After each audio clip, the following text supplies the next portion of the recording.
মেদিনীপুর বিধানসভা উপনির্বাচনের 15তম রাউন্ড তৃণমূল প্রার্থী এগিয়ে 32,997 ভোট। মেদিনীপুর বিধানসভায় সহজ জয়ের পথে এগোচ্ছে তৃণমূল প্রার্থী সুজয় হাজরা। আপাতত শেষ পাওয়া খবর অনুযায়ী নিকটতম প্রতিদ্বন্দ্বী বিজেপি প্রার্থী শুভজিৎ রায় থেকে তৃণমূল প্রার্থী এগিয়ে 32,997 ভোটে। কিছুক্ষণের মধ্যে তৃণমূল প্রার্থী সুজয়ের জয় ঘোষিত হবে। এই বিষয়ে কি বললেন মন্ত্রী মানুষ রঞ্জন ভূঁইয়া?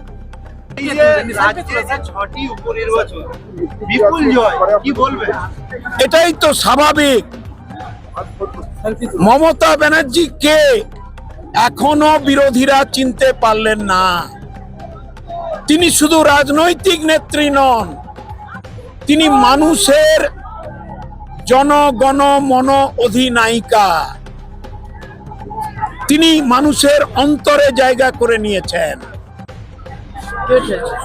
তার নারীর টান বাংলার মানুষের সঙ্গে। সবাই বলেছিল দেখো হে কি হয় কি হয়।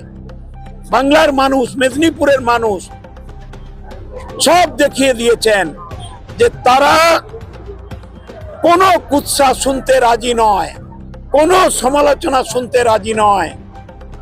তাদের জীবন মমতা ব্যানার্জির অন্তর, হৃদয় আর তার শুভেচ্ছার সঙ্গে জড়িয়ে গেছে। তাই বাংলায় তৃণমূলের তুফান উঠেছে, মেদিনীপুরে তৃণমূলের তুফান উঠেছে। তাই বাংলার মানুষ, মেদিনীপুরের মানুষ মমতা ব্যানার্জির সঙ্গে, তৃণমূলের সঙ্গে, মা মাটি মানুষের সরকারের সঙ্গে। বিজেপি এই জয়কে গুরুত্ব দিচ্ছে না। 2026-এ দেখেন লড়াই বলছে আবার আমরা 26-এ জয় করব। ওদিকে লাইনের ইট পেতে রাখতে বলুন। ওই ইট পেতে পেতে দেখবেন ওটা 2026 নয়, 2085-90 চলে গেছে। বিগ নিউজ, সবার আগে সবার সাথে।